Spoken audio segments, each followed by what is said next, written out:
Especial desse sábado, vamos contar um pouquinho da história de Padre Léo. Nossos repórteres foram até a comunidade do Biguá, em Delfim Moreira, para contar como ele se tornou padre e desenvolveu trabalhos. Morto em 2007, vítima do câncer, Padre Léo pode agora ser beatificado pela Igreja Católica.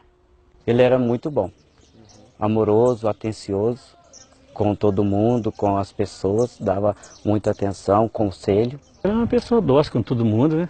E quando vinha celebrar a missa, todo mundo vinha, porque gostava muito dele. Ele era muito alegre, fazia a gente rir à toa. É assim, com muito carinho e admiração, que as pessoas costumam lembrar de Tarcísio Gonçalves Pereira, ou como ele ficou conhecido em todo o país, Padre Léo. Mesmo tendo morado em vários lugares, nas diversas entrevistas que dava, fazia questão de contar o lugar em que nasceu. Eu nasci num lugar que não tem no mapa nem do município, chama-se Biguá.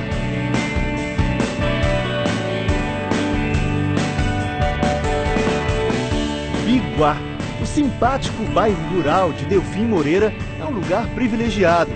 Fica aos pés da Serra da Mantiqueira e é terra de gente simples, acolhedora e de muita fé.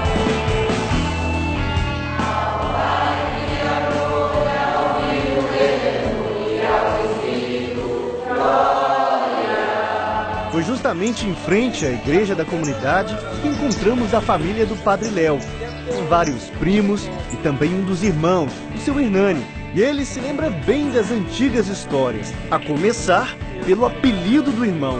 O nome dele é Tarcísio. Por que virou Léo? Virou Léo, não sei dizer para você de onde. Só sei que depois, com o decorrer do tempo, ele mudou o registro dele para Léo Tarcísio Gonçalves Pereira. Foi judicialmente e tal, tudo. Então, o nome dele ficou sendo Léo Tarcísio Gonçalves Pereira. O apelido de criança virou nome de verdade. Virou nome de verdade. Então, hoje, qualquer documento que você precise dele, qualquer coisa, é Léo Tarcísio Gonçalves Pereira. A dona Neide, mulher do seu Hernani, chegou a estudar com o Padre Léo e conta que, desde criança, ele já brincava como se fosse padre. Ele chamava as irmãs dele, apanhava um laranja, mas ele não pegava com aquela parte do amarela, não. Só pegava por cima, as rodinhas branquinhas, e falava mesmo, o corpo de Cristo, para dar comunhão para ele. Como se fosse a hóstia. Como se fosse a hóstia. Ele ia de uma em uma, e no final das contas aconteceu o acidente com a irmã dele, a Célia, que usava óculos. O que aconteceu? Ela caiu da perna para trás, ela caiu e quebrou o óculos. Daí ela entrou chorando e foi contar para a mãe dela. A mãe dele falou, foi bem feito, porque foram brincar com a palavra de Deus. Isso não se faz. A pedra que ele usava de altar era essa aí, intacta no quintal da casa em que a família cresceu.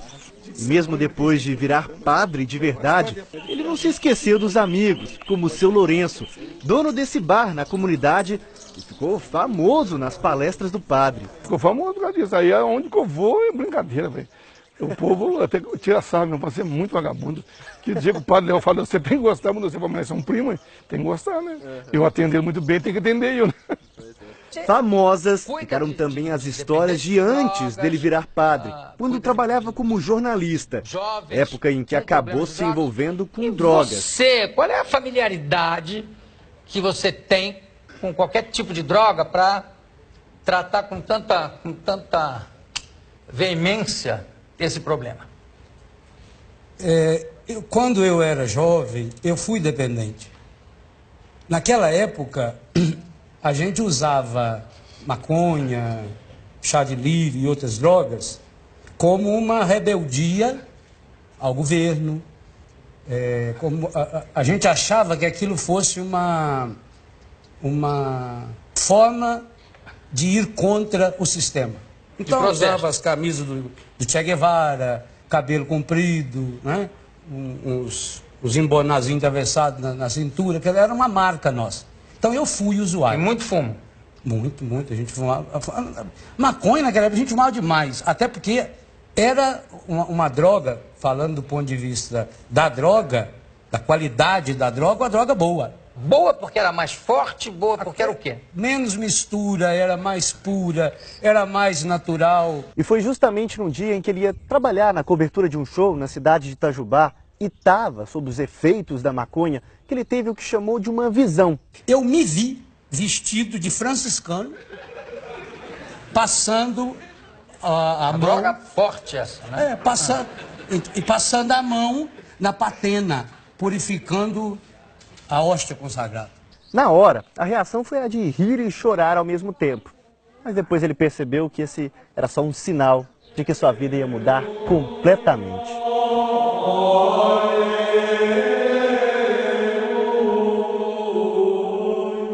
Foi aonde ele chegou na namorada e disse para ela, olha, eu tive uma visão e eu vou ser padre.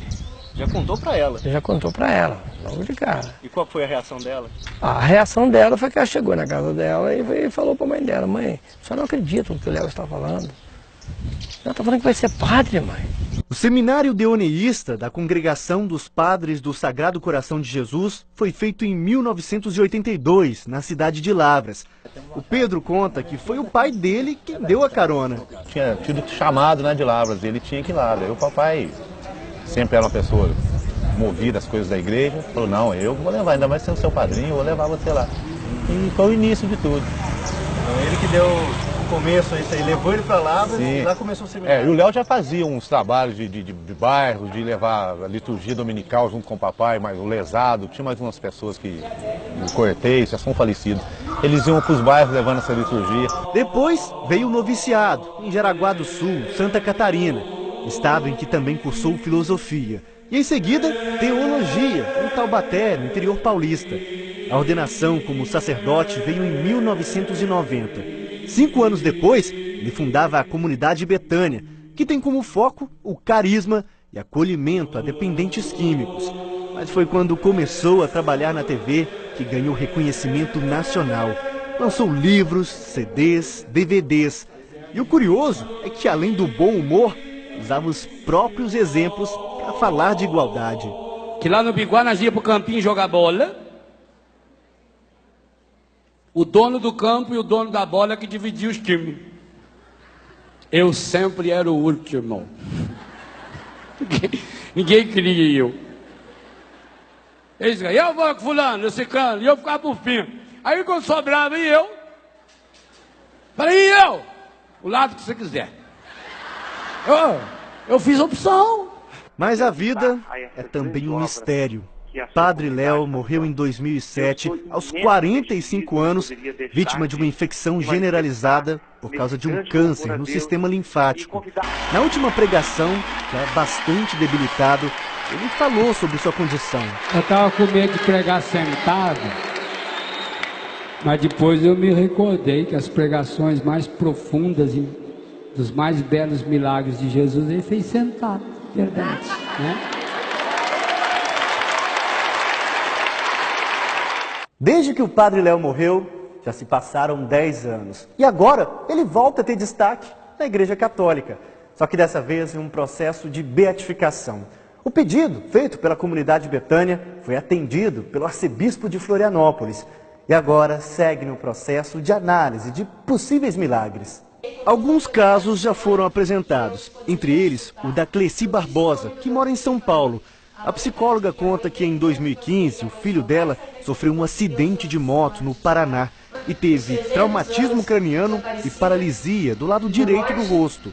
No mesmo momento que eu fiquei sabendo do acidente, eu dobrei os joelhos diante de um altarzinho que eu tinha no meu quarto, pedindo intercessão de Nossa Senhora Aparecida e de Padre Léo, porque eu sabia que ele era santo, que ele poderia interceder junto a Deus, para Deus operar um milagre na vida do meu filho. Os médicos disseram que o filho dela não ia mais andar nem falar. Foi aí que ela pediu para que eles fizessem a parte deles, enquanto ela pedia todos os dias a intercessão de Padre Léo e também de Nossa Senhora Aparecida. 19 dias depois, o filho dela deixou o hospital andando e falando. O Padre Léo realmente é um santo que intercede por nós. E ele operou sim, Deus, um milagre na vida do meu filho através da intercessão de Padre Léo e também de Nossa Senhora Aparecida, porque Padre Léo não fazia nada sozinho. Era ele e Nossa Senhora Aparecida. Daqui para frente, fica tudo a cargo do Vaticano, mas com a certeza de que o exemplo deixado por Padre Léo ainda vai perpetuar por muito tempo.